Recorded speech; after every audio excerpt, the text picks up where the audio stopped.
안녕하세요. 프리톡입니다. 자, 우리나라의 양대 산맥이라고 한다면 현대차 그룹과 삼성그룹을 얘기할 수 있을 것 같은데요. 자, 여러분들은 이 두 기업이 협력할 수 있다라는 생각을 한 번이라도 해본 적 있으신가요?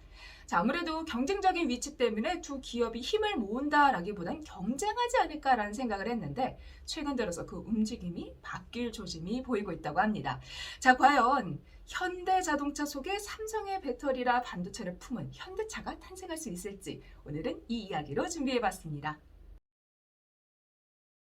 지난 2021년 12월 27일 문재인 대통령은 6대 기업 총수들을 청와대로 불러서 간담회를 했는데요. 청년 고용 일자리 창출에 나서달라라는 당부하는 자리에서 기업들과 여러 가지 현안에 대한 이야기를 나눴다고 합니다. 자, 이 자리는 이재용 부회장을 비롯해서 정의선 현대자동차그룹 회장과 최태원 SK그룹 회장, 구광모 LG 대표, 최정우 포스코그룹 회장과 구현모 KT 대표 등 함께 했다고 하는데요. 자, 이날 여러 가지 이야기가 나왔다고 해요. 통신, 백신, 반도체, 그룹별로 화두를 던지고 있는 이슈들이 있었을 텐데 뭐니 해도 가장 큰 핵심은 삼성과 현대차, 자동차 차량용 반도체 동맹과 관련된 얘기가 아닐까라는 생각을 합니다. 자, 그럼 이 이야기가 나온 배경이 뭘까요? 정의선 현대자동차그룹 회장이 이런 얘기를 했대요.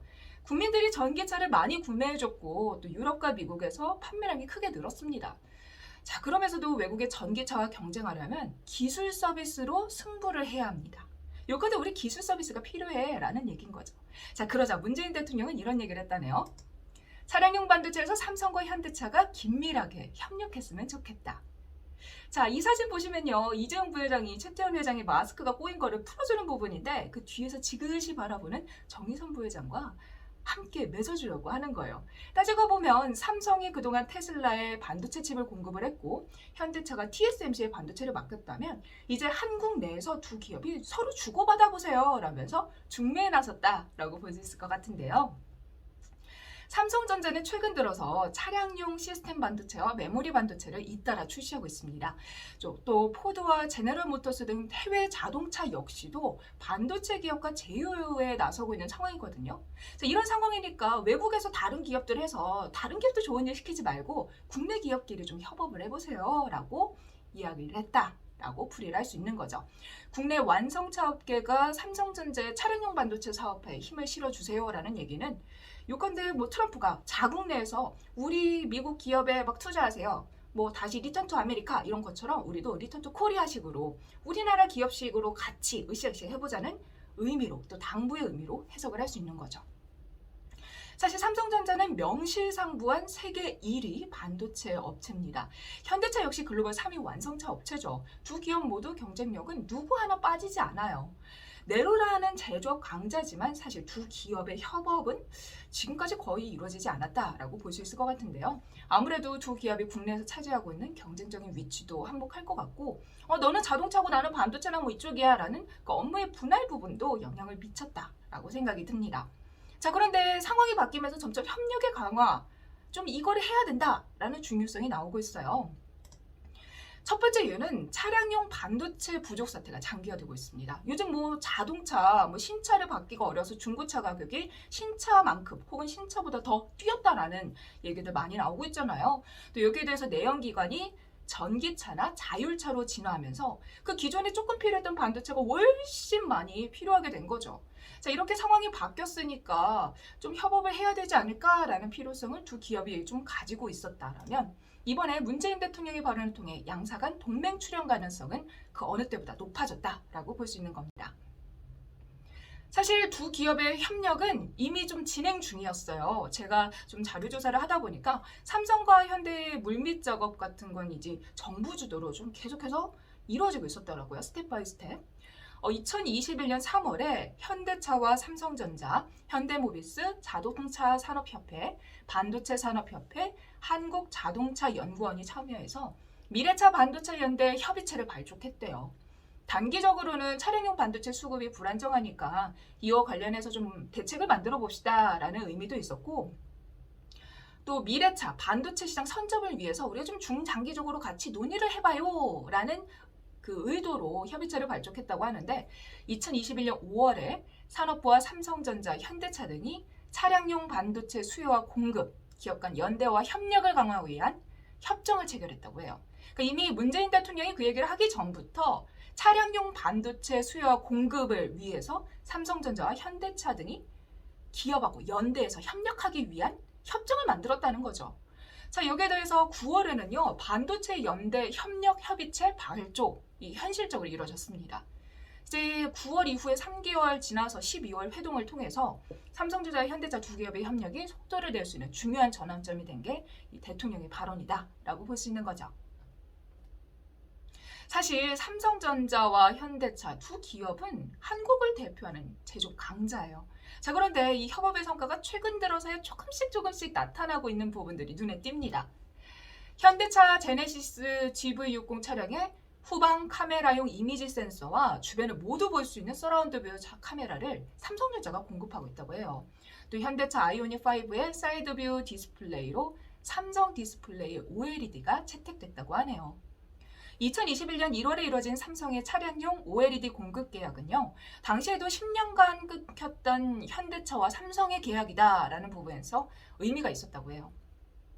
삼성이 2017년 인수한 전장기업 하만 제품이 일부 현대차에 들어가긴 했지만 삼성과 현대차 간의 사업 계약은 2011년 삼성 디스플레이가 내비게이션용 8인치 LCD 공급 계약을 맺은 게 전부라고 하네요. 그동안 거의 10여 년 동안 거의 교류가 끊겼던 두 기업들이 조금씩 협업을 위해서 나아가고 있는 거예요. 자, 이번 그런 계약에 앞서서 정의선 부회장, 그때 당시 정의선 회장과 이재용 부회장은 여러 차례 좀 교류를 했다라고 해요. 제가 좀 자세히 찾아봤더니 그 교류 내용이 꽤 있더라고요. 2020년 5월에 정의선 회장과 이재용 부회장은 삼성 SDI 천안 사업장을 찾아서 전고체 배터리에 관해서 논의했대요. 2020년 당시에는 이 전고체 배터리에 대해서 논의를 했대요. 자, 두 달 뒤인 7월에 이재용 부회장이 이번에 답방을 합니다. 현대차 남양연구소를 찾아가서 전기차, 자율주행차, 도심 항공 모빌리티 등 차세대 모빌리티 분야에 대해서 다각도로 협력하겠다라는 방안을 모색했다고 해요. 그러니까 이미 대표들이 만나가지고 얘기를 한 거죠. 2020년부터. 근데 이제 차량용 반도체 부족 사태가 이제 코로나와 함께 좀 터지게 되니까 또 여기에서 전기차 시장이 변화하고 있으니까 이제 그 전에 맡았던 2020년대 행보부터 이어져 오면서 2021년에 조금 더 구체적으로 뭐 이런 발족을 하고 이렇게 하면서 나아가는 모습을 보여주고 있는 거죠. 전장 부품이 대거 늘어날 수밖에 없어요. 전기차 시대에는. 완성차 기업과 전자 IT 기업 간의 협력 중요도는 당연히 이전보다 더 높아지겠죠. 전기차 시대의 배터리가 조금 더 가벼워지고 또 소재가 조금 더 가볍고 단단해져야 되는데 이런 것들에 대한 수요가 증가하게 되면서 협업은 단순히 배터리까지, 그러니까 뭐 반도체에서 배터리까지 경량화 이런 걸 넘어서 이런 쪽까지 확대될 가능성이 충분히 있다라는 거를 우리 2020년부터 두 기업들이 교류를 통해서 생각을 했고 의견을 나눴다라는 거를 체크할 수 있는 거예요. 그러니까 요컨대 삼성과 현대의 교류가 2020년 들어서 계속해서 물밑에서는 이루어지고 있었다. 이게 갑자기 문재인 대통령이 얘기해서 뚝 떨어진 게 아니다라는 부분을 체크해야 되는 거죠. 자, 그러면은 삼성하고 현대가 교류를 비교적 최근에 하는 이유가 어디에 있어요? 삼성전자는 주력이 소품종 대량 생산 메모리 중심이에요. 현대차는 필요한 차량용 시스템 반도체를 맞춤형으로 만드는 저사양 제품이 위주였거든요. 그러니까 이쪽에서 삼성에서 파는 것과 현대차에 파는 게 그게 안 맞았던 거예요. 삼성은 조금 고부가 같이 좀 비싼 거. 현대차는 우린 그런 것까진 아니고 조금 가격 좀 싸면서 이렇게 맞춤형으로 된 게 필요해. 그러니까 니즈가 안 맞았던 거죠. 여기에 더해서 창업주 간의 관계가 조금 친밀하지 않았던 것도 영향을 미치지 않았을까라는 생각을 해봅니다. 자, 그런데 시간이 지났어요. 세계도 바뀌었어요. 일단 오너 3세로 내려오면서 두 기업의 관계가 굉장히 좋아졌어요. 또 여기에 대해서 세계를 뒤흔든 반도체 공급난은 업계의 뉴 노멀, 예전과 같이 우리가 하면 안 된다, 변화의 움직임이 있어야 된다라는 거를 요구하기 시작한 거죠. 그러다 보니까 두 기업은 정부 주도로 차량용 반도체 분야에서 협력 기반을 다져나가고 있다라고 볼 수 있을 것 같습니다. 자, 그러면 이런 두 기업의 협력은 어디서부터 성과가 나오게 될까요?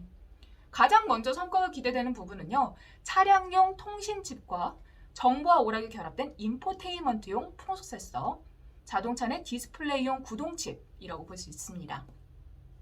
삼성전자는 전장을 제어하는 단순 기능 마이크로 컨트롤 유닛 제품보다 고부가 가치 시스템 반도체에 대해서 역량을 가지고 있기 때문인데요.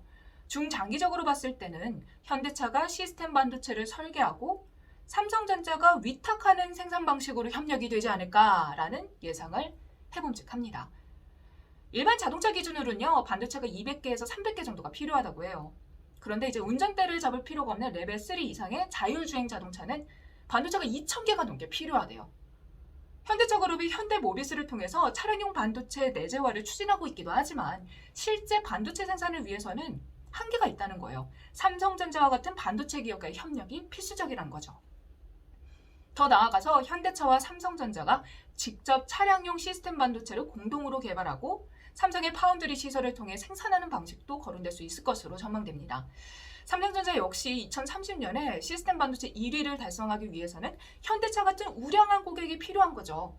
요컨대 이런 배터리, 반도체 이런 게 필요한 현대차의 니즈와 시스템 반도체 1위를 달성하기 위해서 고객이 필요한 삼성의 니즈가 함께 합쳐져서 엄청난 시너지를 내지 않을까라고 충분히 기대를 할 수 있습니다.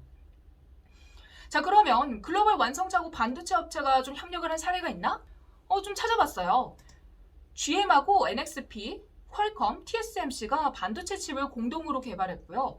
도요타 덴소가 TSMC와 반도체 공장 합작 투자를 한 바가 있더라고요. 또 포드는 글로벌 파운드리 기술 수직 통합을 계획 중이고요. 스텔란티스는 폭스콘과 반도체 제품군 4종을 공동으로 개발하고 있다고 합니다. 그러니까 이렇게 협업을 하는 게 글로벌 트렌드기도 해요. 근데 우리나라에서 삼성과 현대차 하면은 반도체, 자동차 둘이 합치면 되잖아. 나라가 같은데. 그럼 애국자 되는 거죠. 자, 미래 자동차는요, 어쨌든 고성능 반도체가 꼭 필요하기 때문에 현대차와 삼성의 협업은 아마 되기만 하면 무대를 뒤집어 놓으실 거다라는 생각을 하게 됩니다. 자, 2020년이었어요. 이재용 삼성전자 부회장이 타던 그 차가 중고시장에 매물로 나왔는데 그게 바로 쌍용차라고 하네요.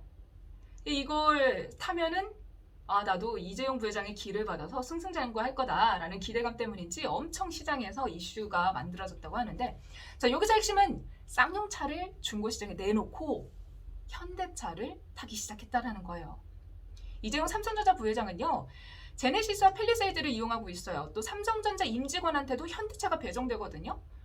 임직원이 이번에 대거 인사이동 해가지고 직급 체계를 삼성이 전무 같은 거를 다 부사장으로 통일했잖아요.